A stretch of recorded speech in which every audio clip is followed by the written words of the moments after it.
On va faire un exemple maintenant de la structure ou de comment mettre en place la mise à part de l'argent.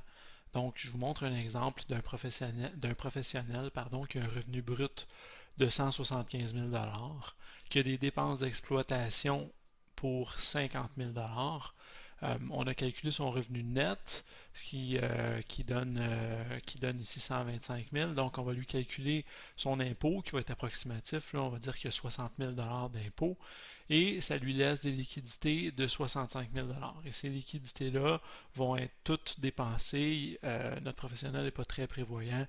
Il n'y a aucune épargne. Toutes ces liquidités-là sont engagées dans diverses dépenses. Maintenant, le professionnel dont on parle dans cet exemple-là a aussi une hypothèque sur sa maison personnelle qui est de 200 000 Maintenant, notre professionnel veut mettre en place la stratégie de mise à part de l'argent, c'est-à-dire de transformer des intérêts qui sont non déductibles en intérêts qui sont déductibles d'impôts. Donc, il va falloir qu'ils mettent en place, une structure qui va ressembler à celle-ci. Voici un premier compte qui va être un compte d'entrée d'argent. Voici un deuxième compte qui va être un compte de sortie d'argent. Et il va y avoir aussi un compte qu'il y a déjà, qui est son compte d'hypothèque, avec lequel on va aussi travailler et dans lequel il y a présentement une dette de 200 000 Maintenant que la structure est créée, il reste seulement à travailler avec l'argent de façon un peu différente. Donc, on commence par le compte d'entrée. Ce qu'on va faire, c'est que dans le compte d'entrée, on va venir déposer tous les revenus bruts. Donc, chaque fois qu'il y a de l'argent qui rentre, on la dépose dans le compte d'entrée et on va inscrire ici RB pour revenus bruts. Malgré que ce soit un compte d'entrée, ce compte-là va être utilisé pour payer certaines dépenses, dont l'impôt. Donc, l'impôt, on a dit qu'il y avait 60 000 d'impôts à payer.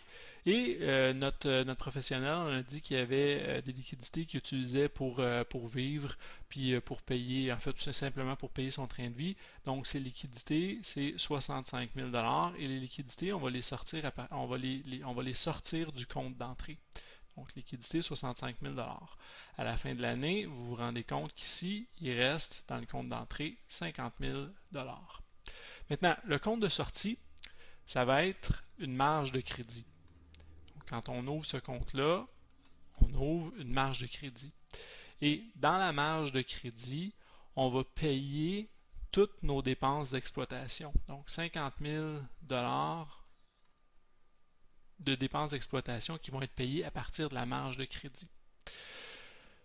Maintenant, là où la mise à part de l'argent s'effectue, ou en fait, on effectue depuis le début la mise à part de l'argent, mais là où l'avantage se voit, c'est que le 50 000 qui est ici, là, qui nous reste dans le compte d'entrée d'argent, ce qu'on va faire, c'est qu'on va le prendre puis qu'on va le transférer dans le compte d'hypothèque personnelle et on va venir diminuer de 50 000 notre hypothèque. Donc, l'hypothèque qui est ici reste 150 000 Vous vous rendez compte maintenant qu'on n'est pas plus riche ni plus pauvre qu'au début. On a une hypothèque qui a été diminuée de 50 000 ce qui fait qu'il nous reste un solde de 150 000 Mais de l'autre côté, on a une marge de crédit pour laquelle on a un emprunt de 50 000 Donc, on n'est pas plus riche ni plus pauvre. Sauf que la marge de crédit ici, ce qui a été mis dans ça, c'est les dépenses d'exploitation. Donc, dépenses d'exploitation.